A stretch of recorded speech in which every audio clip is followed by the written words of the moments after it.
आज हमने सूरह आल इमरान से आयत नंबर 42 और आयत नंबर 43 की तिलावत की है। दुआ है अल्लाह रब्बुल आलमीन हमें इन आयात का माना मफ़हूम समझ कर अमल की तौफ़ीक़ अता फ़रमाए। यहाँ तक हमारा जो सबक पहुँचा है, इसमें सैयदना ज़करिया अलैहिस्सलाम को जो बेटे की खुशखबरी सुनाई गई और फिर उनके लिए, उनकी शरह सदर के लिए निशानी मुकर्रर की गई कि 3 दिन तक बात नहीं कर सकेगा। इस दौरान करना क्या है? कसरत के साथ अल्लाह का ज़िक्र, सुबह शाम उसकी तस्बीह करनी है। अब यहाँ से आगे सैयदना ईसा अलैहिस्सलातु वस्सलाम की वालदा माजिदा बीबी मरियम और सैयदना ईसा अलैहिस्सलाम की पैदाइश का ज़िक्र शुरू हो रहा है, क्योंकि पीछे बहुत पहले से ही इस बात को समझाया जा रहा है कि ईसा अलैहिस्सलातु वस्सलाम ना तो खुदा हैं, ना ही खुदा के बेटे हैं, ना अल्लाह की खुदाई में शरीक है, बल्कि वो अल्लाह की बेहतरीन मखलूक इंसानों में से इंसान बशर हैं। इसी तरह से बीबी मरियम भी, उनकी वालदा, उनका ताल्लुक़ भी नस्ल नौ इंसानी के साथ है। खामखा ईसाई अड़े हुए हैं, उनके पास कोई दलील नहीं, ऐसे ही अड़े हुए हैं कि नहीं ईसा अलैहिस्सलाम और उनकी वालदा माबूद हैं। सालिसु सलासा का अकीदा उन्होंने गाड़ रखा है। अब अल्लाह रब्बुल आलमीन ने उनकी हकीकत बयान फरमाई है। तर्जुमा देखेंगे फिर बात इंशाअल्लाह समझ आएगी। व इज़ क़ालतिल मलाइका, वाव का मतलब और, इज़ जब, क़ालत कहा, अल मलाइकतु फरिश्तों ने, या मरियम ए मरियम। जिस तरह से फरिश्ते सैयदना ज़करिया अलैहिस्सलाम के पास आए थे खुशखबरी देने के लिए, अब फरिश्ते आ गए हैं बीबी मरियम के पास। आते वो पहले भी थे रिज़्क देने के लिए, फ्रूट देने के लिए। समझ आ रही बात की? तो पहले भी आते थे, लेकिन खिताब और पैगाम जो है वो आज दिया जा रहा है। या मरियम ए मरियम, इन्नल्लाह, बेशक अल्लाह ताला ने, इस्तफ़ा की, चुन लिया है तुझे, व तहरा की, और पाक कर दिया है, वस्तफ़ा की, और चुन लिया है तुझे, अला निसाइल आलमीन, सब जहानों की औरतों पर, सब जहानों की औरतों पर। फजीलत के एतबार से, एक अहम काम के एतबार से अल्लाह ताला ने तुझे चुन लिया है, सिलेक्शन कर लिया है, सिलेक्ट कर लिया है। अब जब इतना बड़ा मुकाम है तो करना क्या है? या मरियम ए मरियम, उकुनुती, फरमा बरदार बन, ले रब्बी की, अपने रब के लिए। उकुनुती ये कुनूत से है, कुनूत का मतलब होता है आजिज़ी, फरमा बरदारी करना। फरमा बरदार बन, ले रब्बी की, अपने रब की, वस्जुदी, और सजदा कर, वर्कई, और रुकू कर, मअर राकिईन, रुकू करने वालों के साथ, रुकू करने वालों के साथ रुकू कर, यानी जमात के साथ नमाज पढ़। तर्जुमा दोबारा से देखें। व इज़ क़ालतिल मलाइकतु, और जब कहा फरिश्तों ने, या मरियम ए मरियम, इन्नल्लाह, बेशक अल्लाह ताला ने, इस्तफ़ा की, चुन लिया है तुझे, व तहरा की, और पाक कर दिया है, वस्तफ़ा की, और चुन लिया है तुझे, अला निसाइल आलमीन, सब जहानों की औरतों पर। या मरियम ए मरियम, कुनूती, फरमा बरदार बन, ले रब्बी की, अपने रब की, वस्जुदी, और सजदा कर, वर्कई, और रुकू कर, मअर राकिईन, रुकू करने वालों के साथ।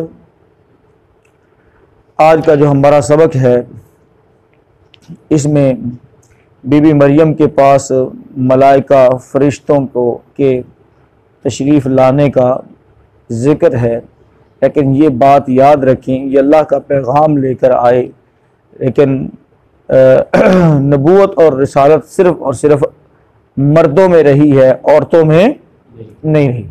बात समझ आ रही है? वैसे फरिश्तों का किसी के पास आना, मर्दों के पास, औरतों के पास, किसी के पास, बच्चों के पास आना, ये तो बहुत सारी अहादीस से साबित है, लेकिन ये मतलब हरगिज़ नहीं है कि जिसके पास भी वो आए तो वहाँ जो है नबूवत या रिसालत का कोई पैगाम लेकर आए, ऐसा हरगिज़ नहीं है। वैसे अल्लाह का कोई पैगाम लेकर आए, लेकिन रिसालत और नबूवत जो है वो सिर्फ और सिर्फ किस में रही है? मर्दों में रही है। ये पहली बात, इसको क्लियर कर दें। दूसरे नंबर पर इस्तफ़ा की 2 मरतबा आया है यहाँ पर। पहले इन्नल्लाह इस्तफ़ा की, और आगे क्या है? वस्तफ़ा की, यानी वत्तहारा की बीच में आ गया, वस्तफ़ा की अला निसाइल आलमीन। ये जो चुनना है 2 मरतबा इसका जिक्र आया है। ये भी हो सकता है कि ये महज ताकीद के लिए हो, और ऐन मुमकिन है कि ये एक दफ़ा बचपन के लिए हो कि बचपन में अल्लाह ताला ने सेलेक्ट कर लिया, चुन लिया और उनको माबद खाने में, इबादत खाने में अलहदा से रखा, उनकी परवरिश वहाँ अच्छे तरीके से हुई। और दूसरी मरतबा हज़रत ईसा अलैहिस्सलाम की पैदाश के लिए चुन लिया हो, मुंतखब कर लिया हो। ठीक है, लेकिन ये दोनों है फजीलत के एतबार से। अलबत्ता ये बात जहन में नशीन रखनी चाहिए कि तमाम जहानों की अला निसाइल आलमीन, सब जहानों की औरतों पर, इससे मुराद उस ज़माने की औरतें हैं। इससे मुराद क्या है?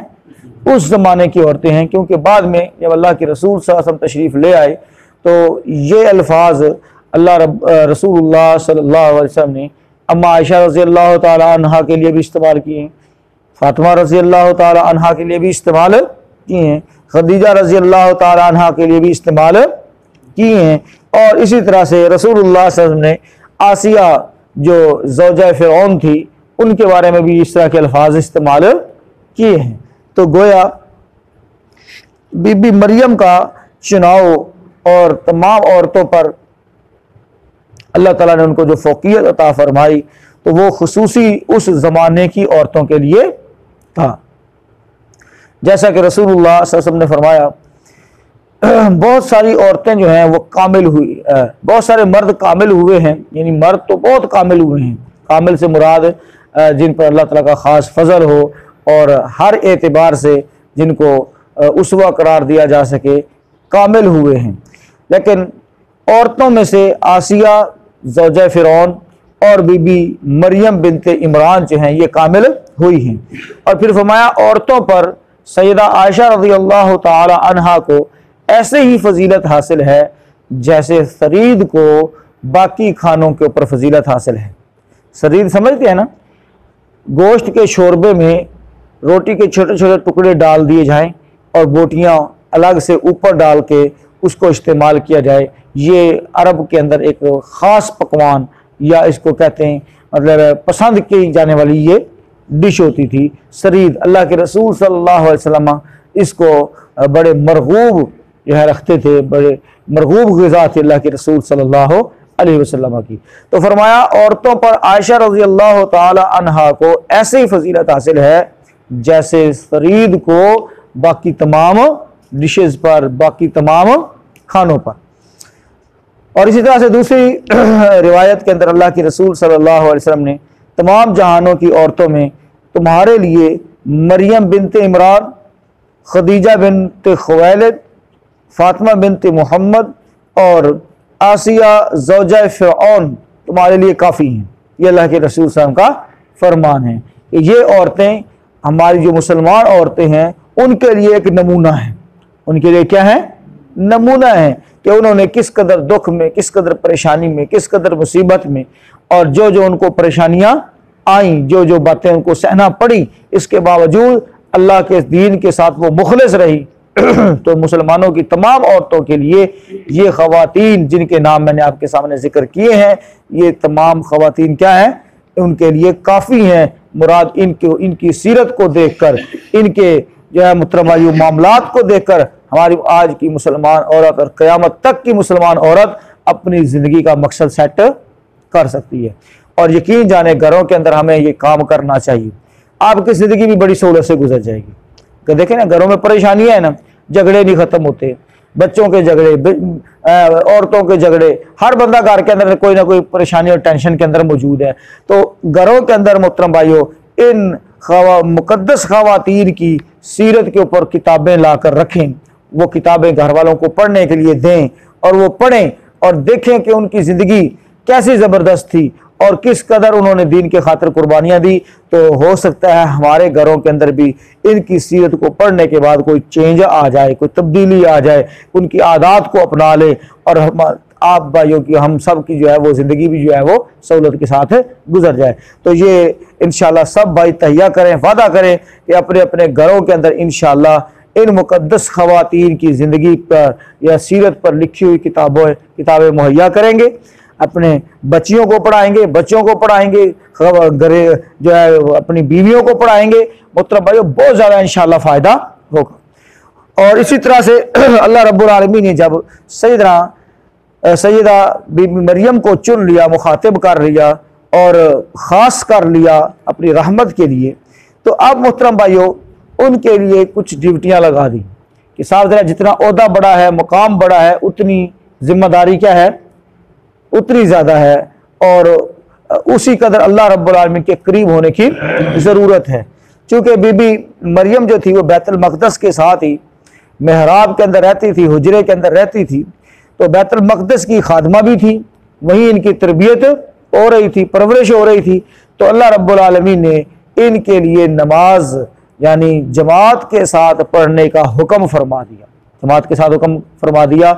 और ये आगाज़ से लेकर आखिर तक और इस उम्मत के लिए भी मोहतरम भाइयों औरतों का मस्जिद में आना, इससे अल्लाह के रसूल सल्लल्लाहु अलैहि वसल्लम ने मना नहीं किया, बल्कि फरमाया कि औरतों को, अल्लाह की बंदियों को मस्जिद में जाने से ना रोको, मस्जिद में जाने से ना रोको। यानी आप दूसरे लफ्ज़ों में आप यूँ समझ लें कि हमारे यहाँ मस्जिद में औरतों के जाने को मायूब समझा जाता है। बाज़ार में चली जाए कोई मसला नहीं, मैरिज हॉल में चली जाए कोई मसला नहीं, ब्यूटी पार्लर के 10-10 चक्कर लगा ले कोई मसला नहीं, लेकिन मस्जिद नहीं आमना, बाकायदा तौर पर फतवे देते हैं कि मस्जिद नहीं आमना है जी। तो मोहतरम भाई अल्लाह के रसूल सल्लल्लाहु अलैहि वसल्लम ने औरतों को मस्जिद से रोका ही कोई नहीं, बल्कि उन लोगों को डांट पिलाई है जो मस्जिद में जाने से उनको रोकते हैं। भाई देखिए मस्जिद में आएंगे, कोई वाज, कोई नसीहत, कोई मस्जिद का माहौल, इसको समझेंगे, उनकी कोई तरबियत होगी, कोई फ़ायदा हासिल होगा उनको, जुमा के रोज़ स्पेशली है नी। तो भाइयों ये भी हमने इंशाल्लाह रूटीन बनानी है कि अपनी बच्चियों को, अपने घर वालों को, है नी, अहले खाना को ज़रूर जो है वो मस्जिद में आने का मौका दे, ख़ासकर जुमा के दिन। मोहतरम भाइयों कम अज़ कम जुमे की नमाज के अंदर वो शामिल हों। मैं ये नहीं कह रहा कि उनके ऊपर आना कोई फ़र्ज़ है या जुमा उनके ऊपर कोई फ़र्ज़ है, लेकिन ये भी नहीं मैं कह रहा कि उनको बिल्कुल मस्जिद में, मेरे ख्याल में हमारे अंदर से कई एक अहबाब तो ऐसे होंगे कि उनकी घर वाले कभी मस्जिद में इस तरह से आए ही कोई नहीं होंगे, एक मरतबा भी शायद ना आए हों, क्या ख्याल है। तो भाई जब मस्जिद में नहीं आना, माहौल ही नहीं मिलना, यानी कोई तरबियत, कोई बात सुननी कोई नहीं है, तो फिर क्या फ़र्क पड़ना है, फिर वही रस्म व रवाज, फिर तुसी असी फिर कूकते रहांगे कि भी नहीं ए रस्म है, ए छड्डो, ए बिदत है, ए जनाब दीन कोई, उन्होंने आखना खैर ही है, साढ़े दीन ही है उन्होंने आखना। क्यों? उन्होंने तकते आ रहे हैं, देखते आ रहे हैं अपने कारोबार, अपने वड्डे और दीन समझ के करते हैं, समझ आ रही है बात की।